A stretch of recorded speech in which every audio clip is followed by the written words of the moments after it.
Assalamualaikum warahmatullahi wabarakatuh.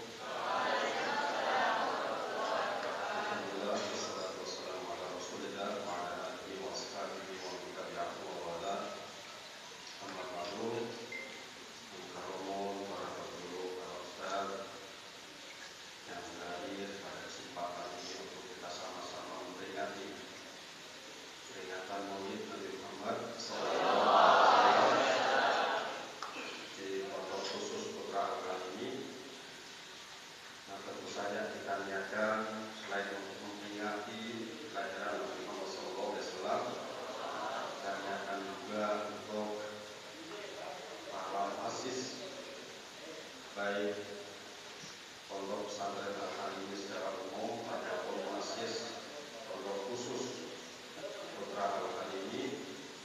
Mudah-mudahan Allah Subhanahu wa taala memberikan ketenangan, keamanan, keselamatan selama memberikan jalan kehidupan dalam akhlak, dan mudah-mudahan jasa-jasa yang mereka tinggalkan untuk kita bisa kita manfaatkan dengan sebaik-baiknya dan juga تقبل الله منكم منا ومنكم تقبل يا كريم.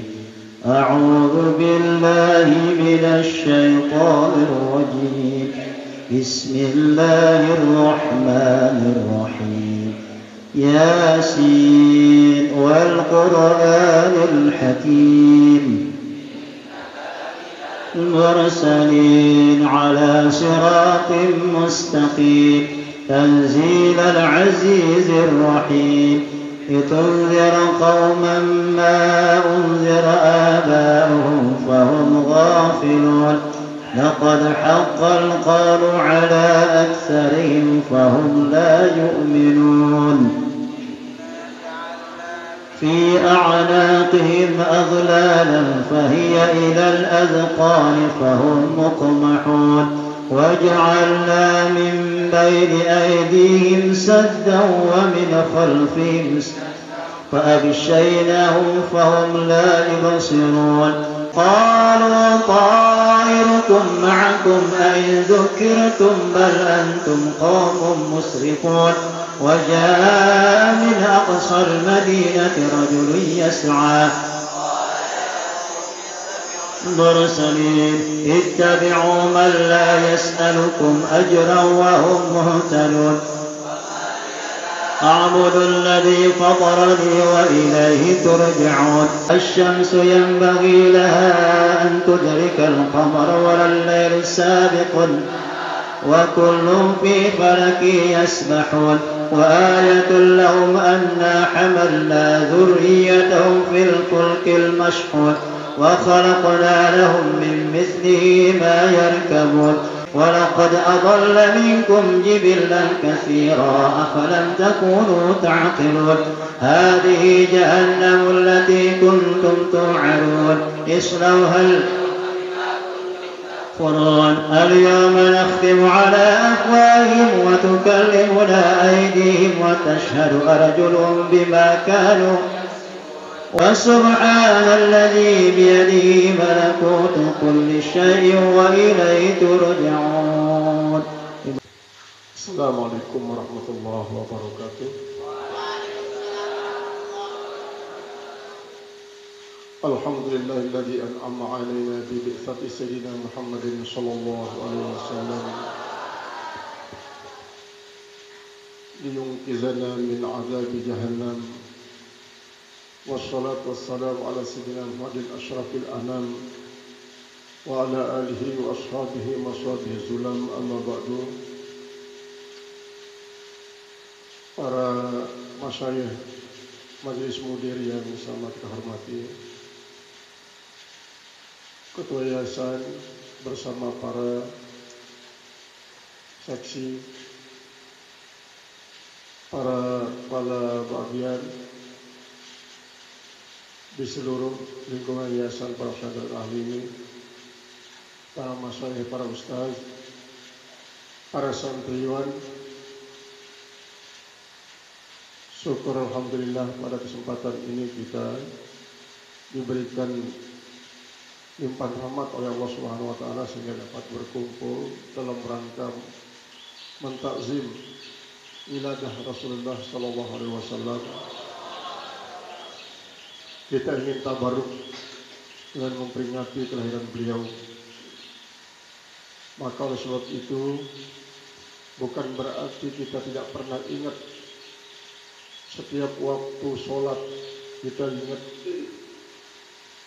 Hampir tak ada waktu kita lupakan pada beliau. Ketika kita mengingat Allah, kita ingat beliau. Ketika kita ingat alam semesta, kita ingat beliau. Ketika kita ingat diri kita juga kita ingat beliau. Tadi setiap desah napas yang kita keluarkan adalah merupakan pancaran daripada cinta pada beliau. Kita juga mengadakan pondok karena cinta kepada beliau. Karena begitulah yang difirmankan Allah, An-Nabi awla bil mu'minina min anfusihim wa azwajuhum ummahatuhum. Nabi itu jauh lebih utama dibanding dengan semua orang mukmin, dibanding dengan diri mereka. Sedangkan istri-istri daripada Rasulullah sallallahu alaihi wasallam adalah ibu-ibu kita. Ibu-ibu kita. Ada yang dikatakan Rasulullah SAW adalah abu ruh, bapak ruh kita. Beliaulah yang nama ruh, yang mengetahui ruh kita. Kita tidak tahu siapa nama ruh kita, sedangkan nama jasad kita diberitahukan oleh orang tua kita dengan sebuah tafaul, dengan sebuah harapan agar setiap kita menjadi sesuai dengan nama kita sendiri. Kemudian istri-istri beliau adalah ibu daripada ruh kita. Makanya ketika kita ditanya oleh Munkar dan Nakir di dalam kubur, waman ikhwanuka, siapa yang menjadi saudara-saudaramu, bukan menyebut orang per orang daripada adik dan kakak kita, tapi adalah kita menyebut al-mu'minuna wal-muslimuna kulluhum ikhwan. Itu artinya saudara firruh, saudara dalam ruh. Ketika kita menyebut saudara dalam ruh, pasti ada bapak ruh kita, pasti ada ibu ruh kita, pasti ada kakek roh kita dan seterusnya. Nah, inilah yang perlu kita camkan di dalam benak kita masing-masing, bahwa ketika kita ingat semua alam semesta ini, jangan pernah kita lupakan beliau, karena semua adalah merupakan bagian daripada nurnya yang dijadikan sebagai asal usul daripada alam semesta ini. Kemudian saya terus mengatakan bahwa tidak ada sesuatu yang bisa kita jadikan sebagai tamsil, sebagai tasbih daripada beliau. Kita memang sudah sering mengatakan anta syamsun, anta badrun, anta nurun fawqa nurin. Syamsun itu terlalu hina dipergunakan untuk membandingkan Rasulullah SAW. Terlalu kecil matahari ini kalau dipergunakan menjadi tasbih daripada beliau. Maka kalau orang mau menistakan, maka bisa menjadi tasbihul litahkir, penyerupaan untuk penghinaan. Apalagi kalau sedikit-sedikit orang kamarun ini. Masa Nabi disamakan dengan kamarun? Terlalu hina dipergunakan untuk mentasbihkan Rasulullah. Nah, kalau anta nurun fawqa nurin, pantas. Sangat pantas. Karena apa? Memang segala nur itu berasal daripada Nur Muhammad SAW. Kalau matahari terlalu kecil dipergunakan untuk mentasbih beliau ini. Itu sebabnya maka matahari tidak berani bersentuhan nurnya dengan Nur Muhammad SAW.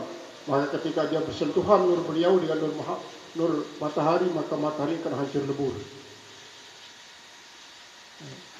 Jadi kita sesungguhnya hidup ini adalah berkhidmah kepada Rasulullah SAW, dan sekaligus adalah kita taat kepada Allah.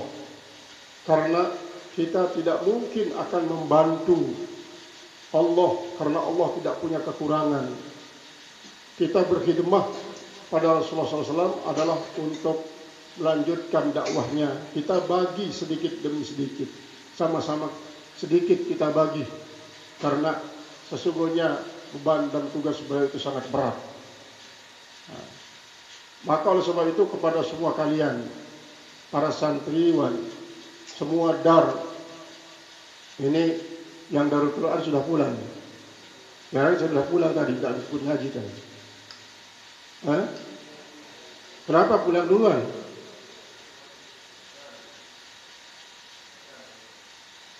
Tadi tidak ngaji, bisa disuruh cari supaya ngaji, dia kok pulang. Selama kalian berada di rumah, jangan menjadi penyesalan buat orang tua kalian. Lalu kalian terlena tinggal di rumah, tidak mau pulang ke pondok lagi. Maka oleh sebab itu selama kalian di pondok, pandai-pandai mengatur waktu. Kapan kalian murajaah, kapan kalian istirahat, kapan kalian melakukan ketaatan kepada kedua orang tua. Sehingga dengan demikian kalian merasakan bahwa rumah juga adalah terasa pondok. Sebagaimana kalian harus merasakan pondok itu serasa rumah. Ini artinya suasana pondok itu harus kalian bawa ke rumah, dan suasana rumah kalian harus kalian bawa ke pondok. Ini adalah untuk melatih kalian untuk tetap selama kalian masih tercatat sebagai santri di Pondok Khusus Al-Alimi, dimanapun kalian berada, kalian harus membangun suasana kepondokan kalian. Kemudian ketika kalian berada di pondok, kalian bangun rasa rumah kalian supaya kalian merasa diawasi oleh kedua orang tua kalian, dikontrol oleh kedua orang tua kalian. Karena selama kalian tidak merasakan dikontrol oleh kedua orang tua kalian, akan menjadi santri-santri yang tukang tidur, tukang main-main. Karena kalian merasa bebas, jauh daripada pengawasan kedua orang tua. Begitu sebaliknya ketika kalian berada di rumah, kalian harus membangun suasana rumah itu sebagai suasana pondok, supaya kalian merasakan diawasi oleh guru-guru. Agar jangan kalian begitu di rumah, kalian lepas kebiasaan-kebiasaan pondoknya. Ini akan membuat orang tua kalian jadi kecewa. Akan menjadi kecewa. Kalau mau anggap sebagai saat istirahatnya sejenak saja, sebagai refreshing.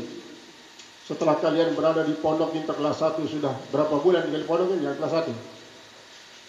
Ada 3 bulan, 2 bulan? Nah, itu anggap sebagai refreshing buat sementara. Jangan kalian terlena lalu di pondok, lalu di rumah tidak mau kembali ke pondok.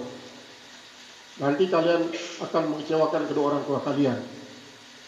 Inilah cara kita berkhidmah kepada Rasulullah SAW sesuai dengan posisi kita. Para al-mukaramun, para tuan guru kita akan berkhidmah sesuai dengan statusnya sebagai para masyayikh untuk menyambung dakwah Rasulullah SAW. Kalian adalah berkhidmah dengan cara menggali ilmu sebanyak-banyaknya untuk menjadi calon pelanjut daripada para masyayikh ke depan. Sehingga dengan demikian Islam ini tak akan pernah mati walaupun di negara yang bagaimanapun komunisnya. Karena tidak tahu kita bahwa kalian nanti setelah tamat ini akan kemana, kita tidak tahu. Apakah kalian tinggal di tengah-tengah orang komunis, ataukah kalian akan tinggal di tengah-tengah orang yang liberal betul, atau kalian akan tinggal di tengah-tengah orang yang betul-betul tidak memahami agama.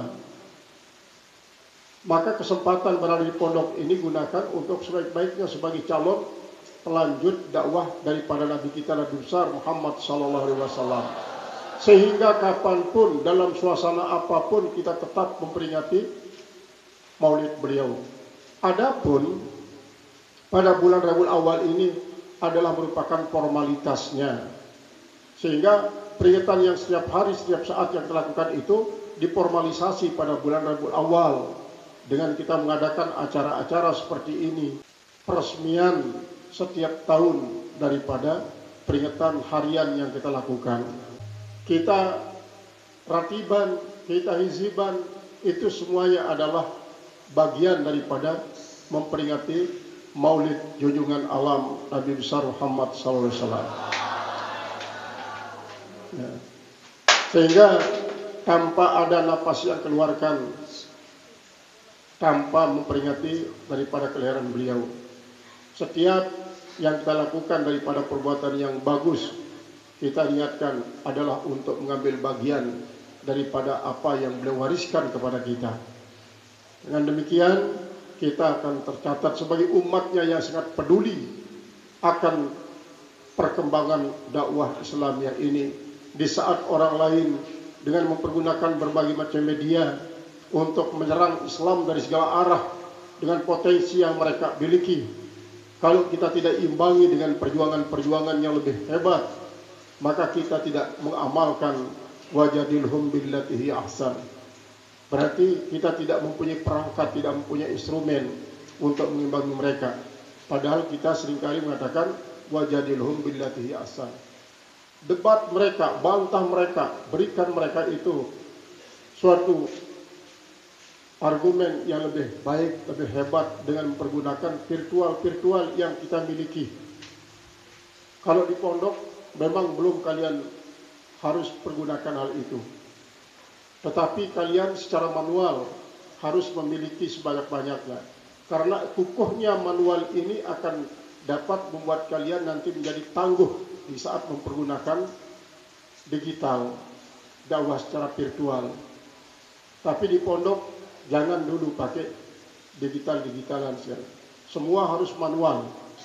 Sekarang di negara-negara maju sudah mulai mereka itu sedikit demi sedikit kembali kepada yang manual. Menulis dengan pena, dengan pensil, dengan atom. Tidak seperti orang sekarang kampanye mengatakan apa? Oh, kalau di pondok ini selalu belajarlah pakai laptop, pakai komputer. Itu dia bilang. Terus kita terpesona oleh hal itu. Sementara negara maju sudah kembali kepada potlot, kepada penggarisan, kepada atom. Supaya apa? Supaya santriwan, santriwati itu bisa menulis. Sekarang ini yang menjadi tantangan kita adalah coba saja teliti di antara sekian banyak santri pondok khusus. Berapa yang mendabit dengan Arab Melayu? Berapa persen yang mendabit dengan tulisan Latin? Sehingga kebanyakan banyak mengotori kitabnya dengan bolpen, bukan dengan pensil. Sehingga kitab-kitab itu kotor sekali.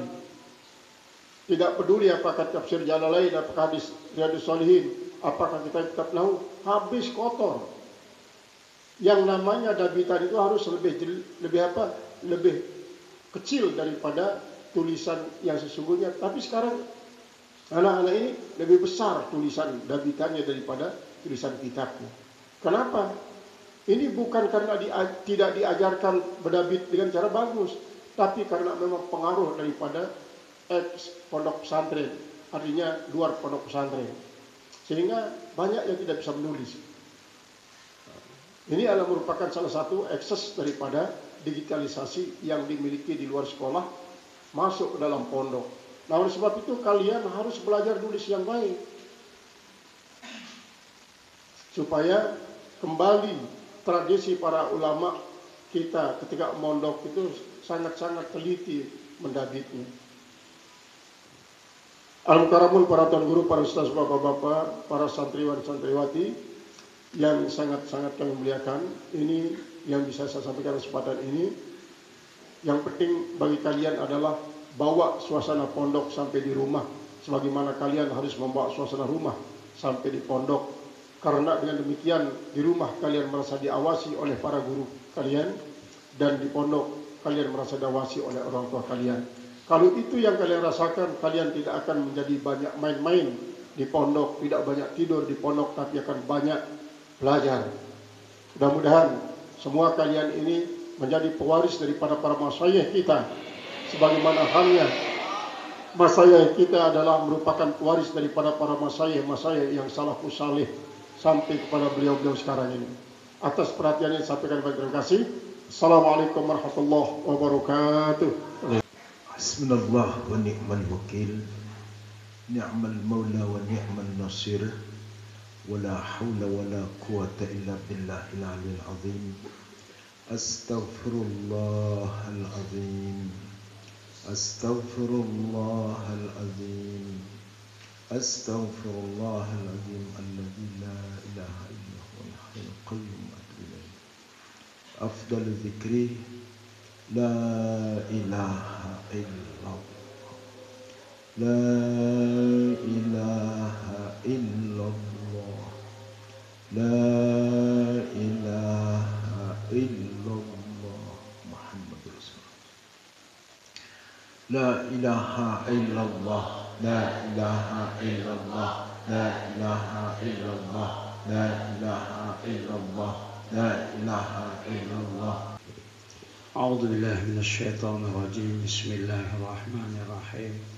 الحمد لله رب العالمين، والصلاة والسلام على أشرف الأنبياء والمرسلين سيدنا محمد، صلاة تنجينا بها من جميع الأهوال والآفات، وتقضي لنا بها جميع الحاجات، وتطهرنا بها من جميع السيئات، وترفعنا بها عندك على الدرجات، وتبلغنا بها يا الله أقصى الغايات من جميع الخيرات في الحياة وبعد الممات. اللهم إنا قد حضرنا في هذا المعهد لنحتفل بذكر نبينا محمد صلى الله عليه وسلم، فارزقنا متابعته قولا وفعلا وطاعة وعبادة. اللهم اجعلنا من أهل شفاعته وتحت لوائه، واسقنا بكأس حوضه صلى الله عليه وسلم. اللهم بلغ وأوصل صواب ما قرأناه من القرآن الكريم، وأوصل وبلغ صواب ما هللناه من ذكر الحكيم، هدية بالغة ورحمة نازلة وبركة شاملة إلى أرواح من نويناهم صاحب الضيافة. اللهم اغفر لهم وارحمهم وعافهم واعف عنهم واجعل جنة مسواهم. اللهم اجعل قبورهم روضة من رياض الجنان، ولا تجعل قبورهم حفرة من حفر النيران. اللهم نور قبورهم بنور الإيمان، ونور قبورهم بنور الإسلام، ونور قبورهم بنور الإحسان، ونور قبورهم بنور القرآن، ونور قبورهم بنور نبينا محمد صلى الله عليه وسلم، بجودك وكرمك برحمتك يا أرحم الراحمين. اللهم اجعلنا من العلماء العاملين، واجعلنا من الفقهاء الفاقهين، واجعلنا من الزهداء الزاهدين، واجعلنا من الأتقياء المتقين، واجعلنا من عبادك الشاكرين الصابرين بفضلك ورحمتك يا أرحم الراحمين. ربنا آتنا في الدنيا حسنة وفي الآخرة حسنة وقنا عذاب النار. صلى الله على سيدنا محمد وعلى آله وأصحابه أجمعين. الحمد لله رب العالمين. الفاتحة.